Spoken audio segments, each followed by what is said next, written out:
he was like, either give it away or charge full price. He's like, if you give it away and someone wants to leave you a review, it's worth its weight in gold. It's more than if you made the full price of whatever. And then they're going to refer you. And you can tell him, he straight up said, he's like, you tell him, this is what I would charge, but I'm doing this service. I'm giving it to you for free. If you want to leave me a great review, I'll take it. If you want to refer me, I'll take it, but don't have any strings attached. And that was very, very different concept than anything that had ever come up in my world.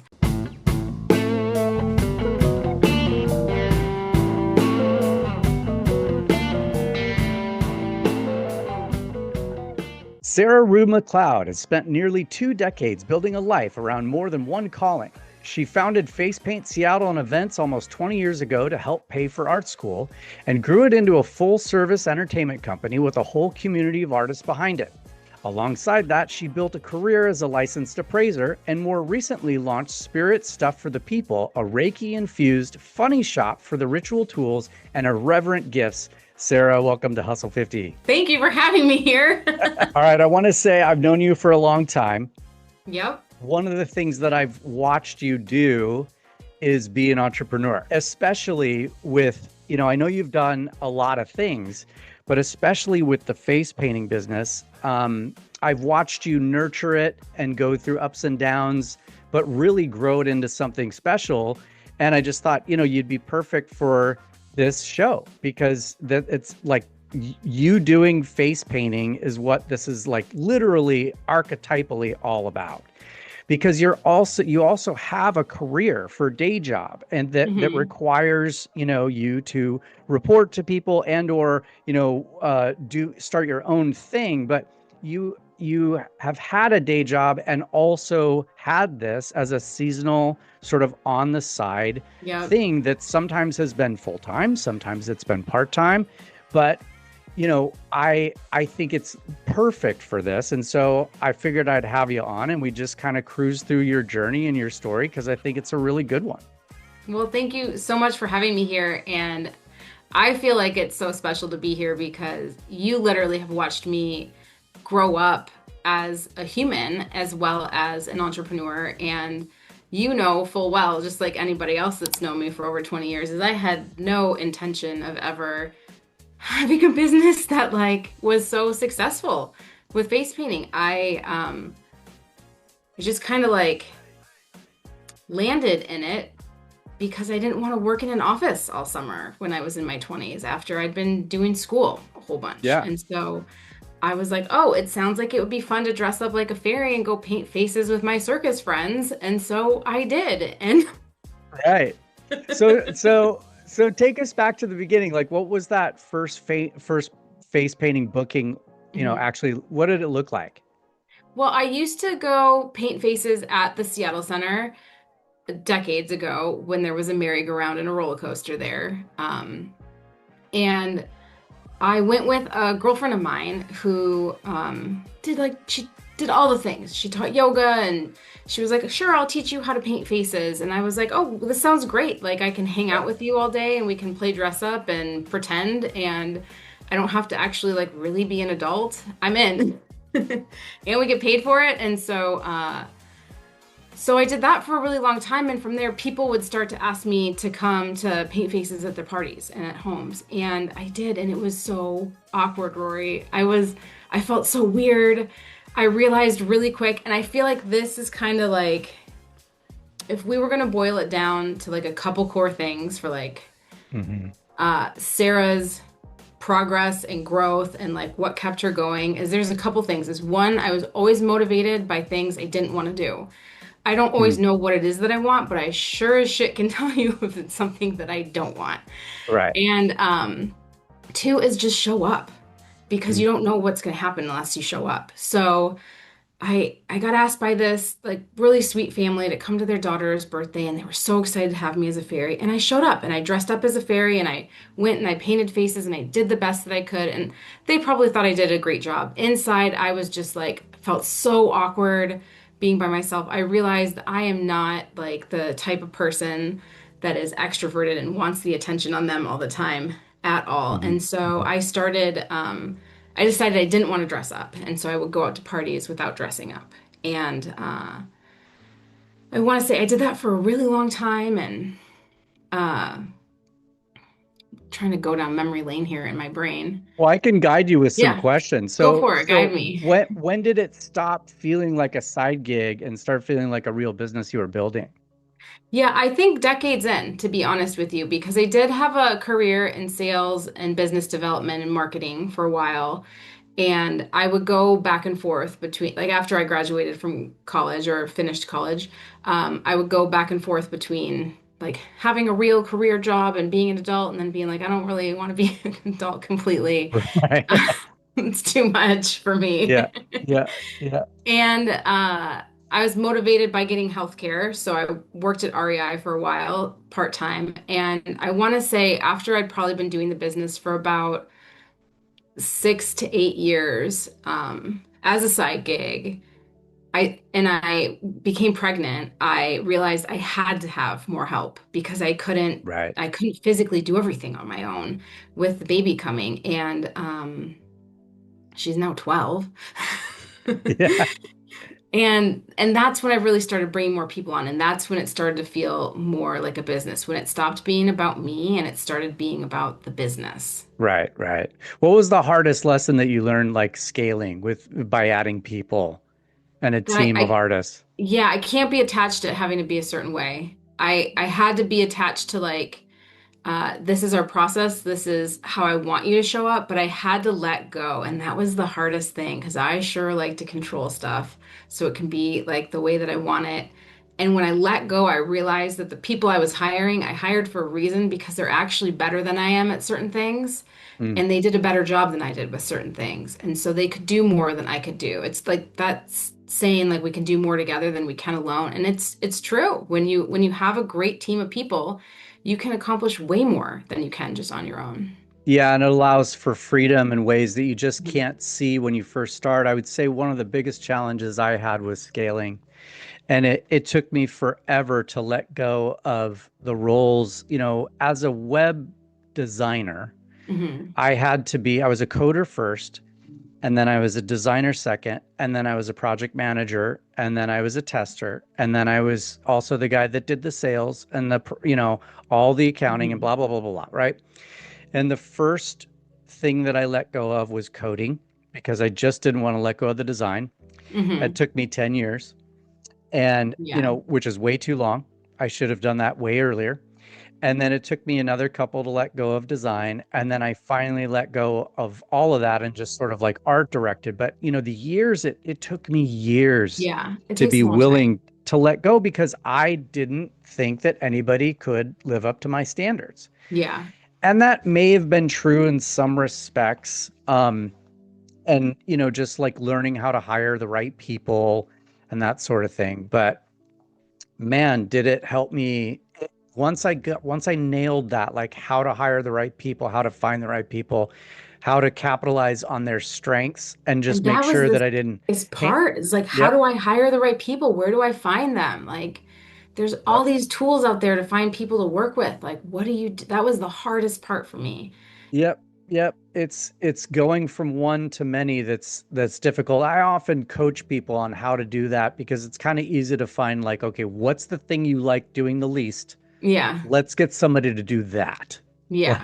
Right? And that really was where I started. I think that was like when I used to do it all, right? Like I used to do the bookkeeping, I used to do the event coordinating, the event planning. I built my website, I built our CRM.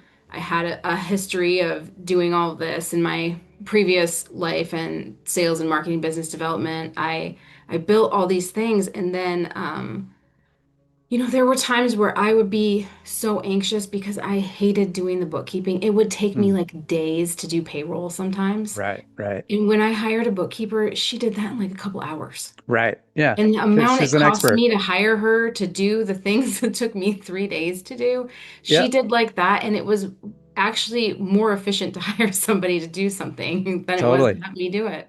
Yep, yep. The Yeah. solopreneurs like 101. It's just like hire the experts to do the thing in the short amount of Yeah. time, and it's not cost prohibitive. It makes a lot of sense. But in the beginning, right, like there's all this fear around like, am I spending more than I'm making? Like, how do I pay myself?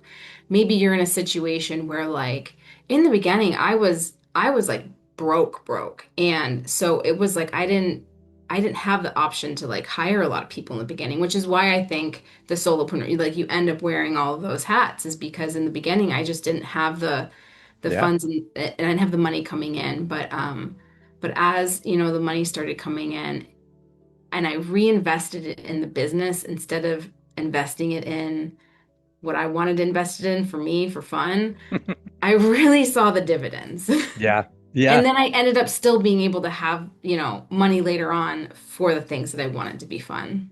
Yeah, that's great. Yeah. So, corporate events, weddings, birthday Yeah. parties, brand hmm activations, that's a huge range of clients. Like, how did you figure out what kind of events were actually the right fit for you? I have a little bit of a hard time saying no. So clients come to me and they say, "Can you do this?" And 90% of the time, my answer is, "Yeah, we can do that for sure." Yeah. And Yeah. we usually figure out how to do it. And so I have a really great, like, solid base of a couple event planners, and they come to me with like these wild, dreamed up events, like where they're like, we want custom nail painters, or we want a tie-dye Right. station, or Right.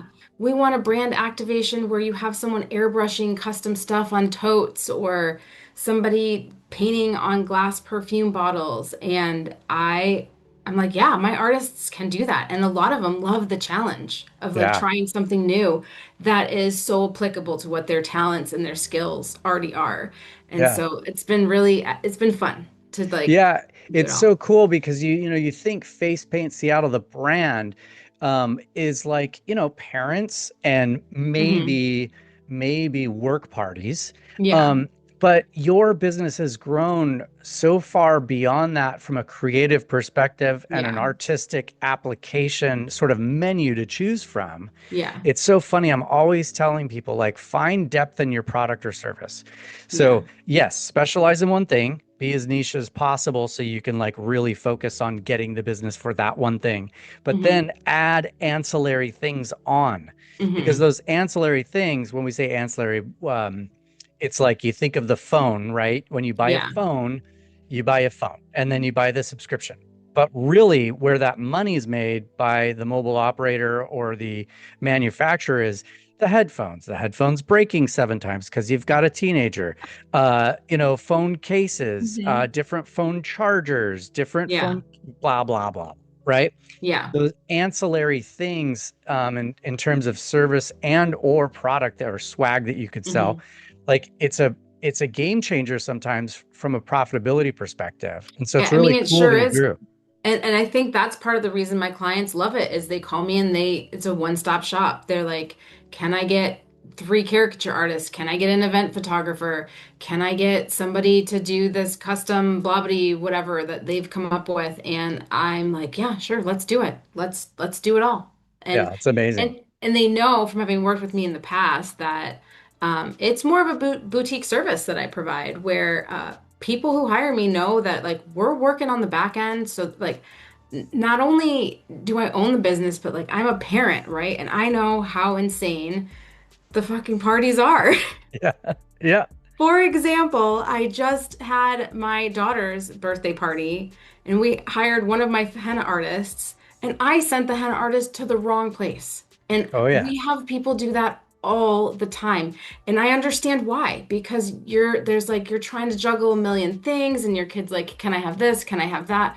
Or even if you're doing a large scale event, there's just all these different balls in the air you're trying to juggle. And so on the back end, my team, like when we have a face painter call in sick, like we're on the phones right away and getting somebody to replace them so that the event there's no pause. The event's still going on, Right. the entertainment's still happening, and the client knows that.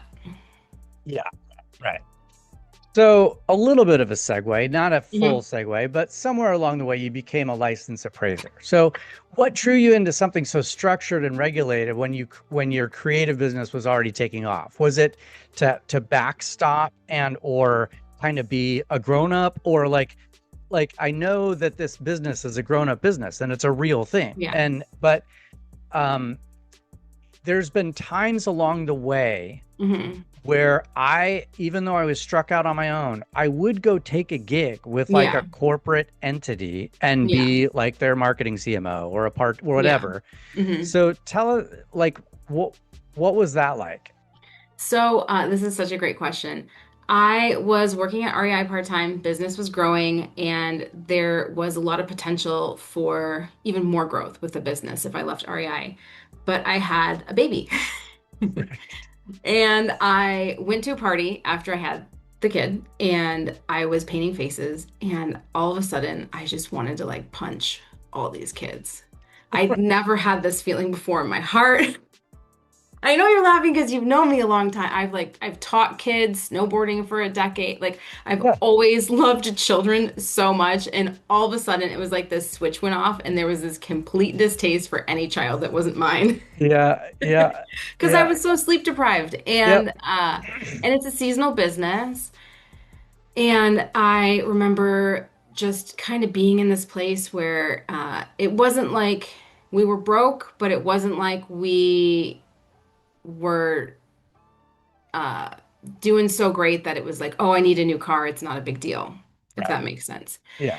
And I had this moment where I was like, I need something that is more banking hours because my husband and I were like ships passing in the night. I'd watch the kid during the day. I'd work when he got home. Like Sure. sometimes I'd Yeah. go to Denny's. We had this tiny little two-bedroom apartment. So I'd like go to Denny's and like just be working at Denny's because I didn't have Yeah. any office space. It was right around the corner.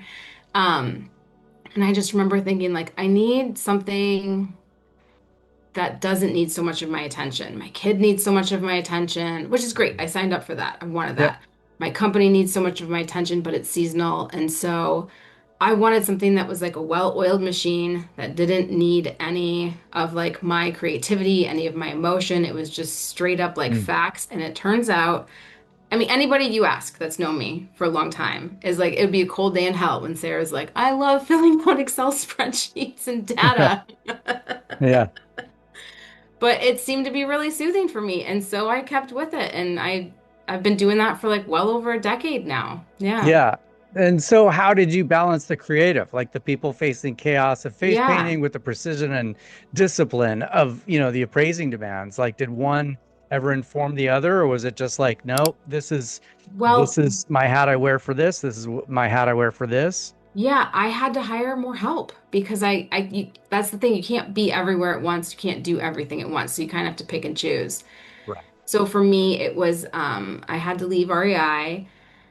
And in order to learn the appraisal stuff, I really had to be in it full time. And so I had to hire somebody to help out with the seasonal aspect of the face painting business. And it went great. Yeah. I think I had like a new mom who hadn't been back in the workforce and wasn't really sure she wanted to be back in the workforce, kind of helped me out for a season. And it Mhm. was a game changer for her. It was a game changer for me. And so I just kept starting to like filter people in that role of helping out as I was spending full time in the praising world for a while. Yeah. Makes sense. Yeah. Okay, so if someone watching like wants to Mhm. turn a creative skill into a real bookable business the Mhm. way you did, like what's the Mhm. first step you'd tell them to take? I remember somebody that I talked to that was a really successful photographer. Because for a long time I thought like I had a photography business. I thought that that was what I wanted to do. And he was like, either give it away or charge full price. He's like, if you give it away, and someone wants to leave you a review, it's worth its weight in gold. It's more than if you made the full price of whatever. And then they're going to refer you. And you can tell him, he straight up said, he's like, you tell him this is what I would charge, but I'm doing this service. I'm giving it to you for free. If you want to leave me a great review, I'll take it. If you want to refer me, I'll take it, but don't have any strings attached. And that was very, very different concept than anything that had ever come up in my world. I mean, I Mm. come from a Middle Eastern family. We're doing barters, we're doing trades all the time, right? Mhm. Mhm. I grew up Mhm. like trading my family, like you can have the remote for this 30 minutes if I can have this. Like that was just how we rolled. And so this was a very different concept for me of giving things away with no strings attached. And he was right. And Mm. so I think that's what I would say is if you have something that you're really passionate about, and you're like, I really want to do more of this. Mm. I would say give give it away for free like 5, 10 times and see what happens. See if you like giving it away for free. See if you still like doing it. Um, and see if you can put a monetary, like what would you charge full price for that? Like if you were buying that from somebody else, what would you expect them to pay you for it? Because I think as an artist, a lot of time people like downplay their price where they're like, "Oh, it only took me this long. Oh, I already had the supplies." And the reality is it cost me thousands and thousands of dollars to go to art school, right? Like it costs you money to buy the supplies. It costs you money to store them in your home. It costs your time to do the craft that you've spent hundreds of hours practicing. So, yeah. Yeah, I love it. I mean, first of all, it's a common thing that's come up in this show multiple times.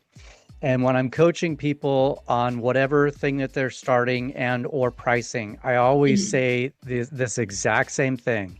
And that is, well, I say the same things. There's a few. One is understand what your market price is.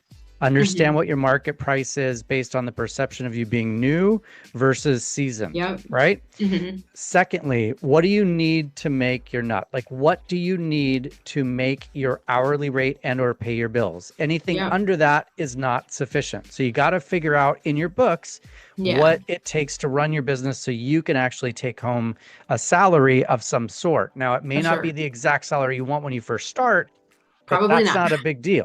Like Nope. we'll get there. We need to have a plan Yeah. for A going from A to Z. Like Z is years down the way. Mhm. So let's worry about what we could do now and base that in reality, right? Mhm. And the last thing is like take all of your emotion and your feeling about why you shouldn't charge a certain amount out of it because the market will pay what the market will pay. Now, Yeah. if Mhm. you want to get experience and or build up a portfolio, you're going to have to do some negotiation and or some free work. I know everybody doesn't like to talk about that. That's like brand new. They want to like start charging money right away. Maybe they have college bills to pay off, but the fact Mhm. is you have to build up reviews. You do. You have to have some sort of presence in terms of brand online. Otherwise, somebody's going to choose a different face painting company because For they're not sure. going to see any reviews. They're not, unless they know you, but that's Yeah. different. You're Yeah. either networking and hustling or you're getting reviews so you don't have to network and hustle Mhm. as much so you can get cold business, right? For sure. And it builds credibility. It builds credibility with you. It builds credibility with your brand. It builds credibility with your product. And when you have that, that's what people want to pay for. And I always say, like, look, you may be giving something away for free or next to nothing for that review now, but remember the dividend is that person. If they had a good experience and they got, a great deal, probably going to tell 10 people Yeah. because they're going to want to talk about the event that they just had and how Hmm. happy their kid and their friends were and how happy the parents were and how someone cried because their kid needed a cheer up and they got the little dolphin on their cheek and that made Yeah. their day and blah blah blah, like all Some of the these most, things. I was gonna say, some of the most common feedback we get is for like every 20 to 50 reviews that we get, people are like, your process is so easy and seamless to use. And then every once in a while, I'll get like someone who's kind of curmudgeon and be like, they'll send me an email about like, well, how do I know that this is real? I'm like, well, you don't. Like I have the Google reviews. Like I'm a licensed and insured business. I mean, I don't know what else to tell you but beyond that. Like if you want to hire us, you're welcome to, but if you don't feel comfortable with it, please don't hire us. Like I What don't want odd, you to make any choices you're not comfortable with. I don't think I've ever heard that. That's such odd feedback. It's probably because you kind of keep yourself rather separate from a Yeah. personality perspective to the business, so you get a little freedom there, and Yeah, that's just a business choice and there's for nothing sure. wrong with it.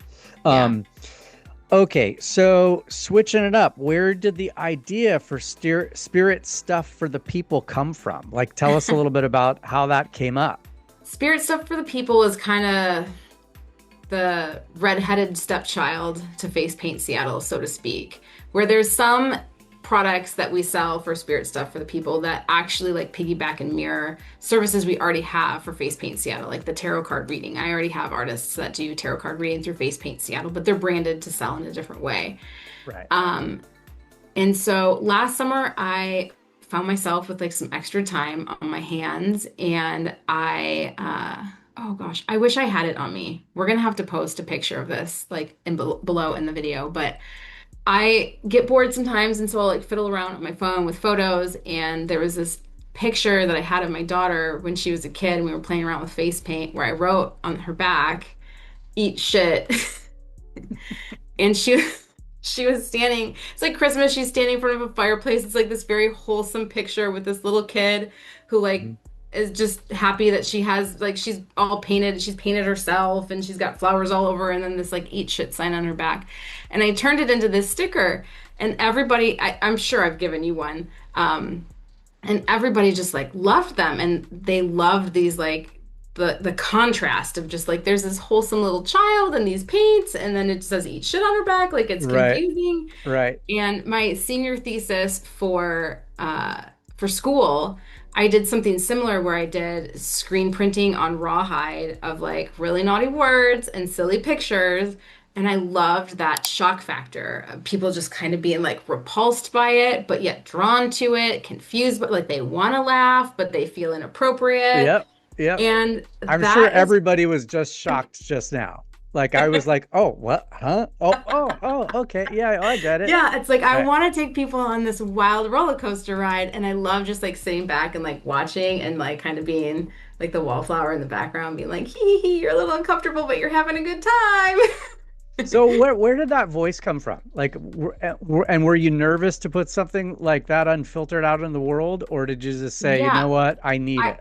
I think that well, I mean, you've known me a long time. You know, I'm a little bit of a shit starter, and so I don't think that voice came from anywhere, but like within, it's like, we all have these different aspects of ourselves, and so I love the humor in that, and I feel like well, and I think within our circle of friends, there's kind of this saying like if you're not going to laugh about it, you're going to cry about it. So Right. pick one and be happy with with whatever choice. And sometimes you Totally. want to cry about stuff, but sometimes Yeah. it's just like you kind of can't make up the insanity that happens, and so you might as well laugh about it. And so that's kind of that thread about like that coyote medicine, like the coyote's the trickster, and um, kind of that vein of things. And so that's where that voice came from. Yeah. Yeah. Yeah. I get it. So what was the learning curve like building something on Etsy from scratch? Like, what did you get wrong early? Uh, Everything. yeah. Yeah. All the things. Right. Did you use AI at all to help you? Or was it not really in the No, forefront yet? I did, but it's all like it was all my content, and so sometimes I would just like brain dump into AI, and then I would move things around a little bit. Right. Yep. But like AI wouldn't have come up with that if I wasn't there, Right. Yeah. if that makes sense.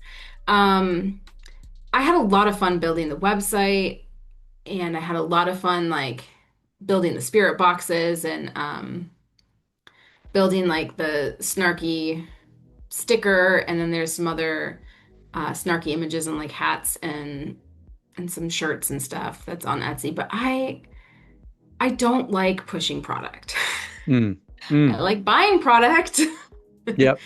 But I think this is another one of those things where you try it and you're like, yeah, I don't actually like this part of it. And so I built the Etsy store. I don't hate it. I'm not in love with it. I haven't done much business on Etsy. It's more of a passion project for me. And so it's kind of one of those things where, you can only give so much time to stuff. So Yep. yeah, Yep. it's like when it's fun for me, it's like when it's fun for me, I work on it. And if it's not fun for me, I don't work on spirit stuff with people because I have so many other actual jobs that I could do Right. for things. It's more So of a hobby, right? More of a yeah, creative outlet. And then yeah. so do you sell direct on your website? Is that how it works? I will be soon, but right now it's strictly through Etsy. Okay. Well, I'll Yeah. include, the links for that, and I'll Yeah. talk about that when we close as And well. the other reason I built spirit stuff for the people was there were a lot of artist friends I had that didn't know how to build websites or didn't have a place to post their stuff. And so I built it so not only could it, be this, you know, snarky outlet fun project for me, but that there would be a home for like other artists if they wanted Oh, it, if they wanted oh, to be cool. showcased on there. And so, so yeah, I kind of built it with that in mind, where it's not only just this like spiritual and snarky and funny thing, but also like there's space if there's other people that want to collaborate with it and Okay, supplement. so you want artists to reach out if they are Yeah, interested in and there's a hosting. spot on the website on the contact page specifically for that. Oh, cool. All right. So you got face paint. Yeah, Yeah. it's playful and public. Appraising is precise and buttoned up, and spirit stuff is personal and Mhm. irreverent. What's it like holding all these identities at once? Is it difficult, or is it just give you enough for your like ADHD to just be focused, like satiated? Well, I think that holding them at once, I don't know if I do hold them all at once. I think that, sometimes I'll hold one and sometimes I'll put it down and sometimes I'll carry a couple and it'll get too heavy and I'll have to like delegate, but I don't know if I hold them all at the same time, if that Yep. makes sense. So you Yeah. just you just like switch Yeah. brain switches to now I'm in the mode of this. But that's, I think, the work-life balance of any entrepreneur. And I feel like for me, that was in the beginning, the hardest part is I felt like I always needed to work because Hmm. there was always more to do. And I was working from home. And so there was no separation for me. And I Yeah. had to learn really quick how to build that in. And I needed to learn how to build in, like, well, I actually don't want to be available from 6 o'clock on until 10 o'clock the next day. Like, and give myself those hours to like not check my emails, right? Yep. And when we moved, it was like, okay, downstairs is my office, upstairs is the bedroom. Like I don't go upstairs until the end of the day. And when it's the Yep. end of the day and I'm resting, I don't go downstairs because that office is calling my name. Yeah, I carry my office with me. So, like, I'll be Yeah. slacking on the lift line at Stevens Pass Ski Resort. I'll be, I don't, I like having it close, but I also know how to put it down. Yeah. Yeah. Well, I have that option too, but like just mentally, Yep. like I set that structure up for myself. But yeah, if it's a powder day, I'm gonna be up at Stevens with you. Yep. Yep. All right. So, kind of one of the last questions. Looking at Mhm. everything you built, like the Mhm. face painting company, your appraisal career, spirit stuff for the people, like what are you most proud of, and what still feels like it's evolving? Is it all of it, or is it just like help me understand? Like Yeah. I think what you're most proud of, um, and maybe how you're planning to manage the rest of this moving forward. So I think I'm gonna throw you for a loop on this one. I'm most proud of the appraising, to be Mm, honest with you, because that was completely my idea. I wasn't like convinced of that by any family members. Nobody helped right. me pay for that. Right. It wasn't anybody else's idea. I I did it. Nobody really thought it was going to go anywhere, and so I think I'm most proud of that one, even though like I know my family is really proud of the face painting business because and I am too. I'm extremely because I didn't intend for it to be what it is, but I felt a lot of support from friends and family about like, yeah, you can absolutely do this. Like, why wouldn't you do this?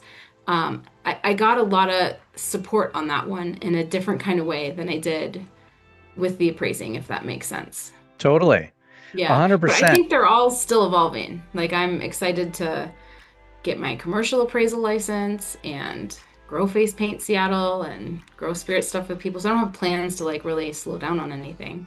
Yeah, that's great. That's great. I love it. You've got diversification of income, and that's kind of what this show's all about. I mean, Yeah. it's about making sure you have a plan for a personal or a dedicated brand that is based on something you know and or love to do that has Mhm. nothing to do with what you've been doing for somebody else for many years. Yeah.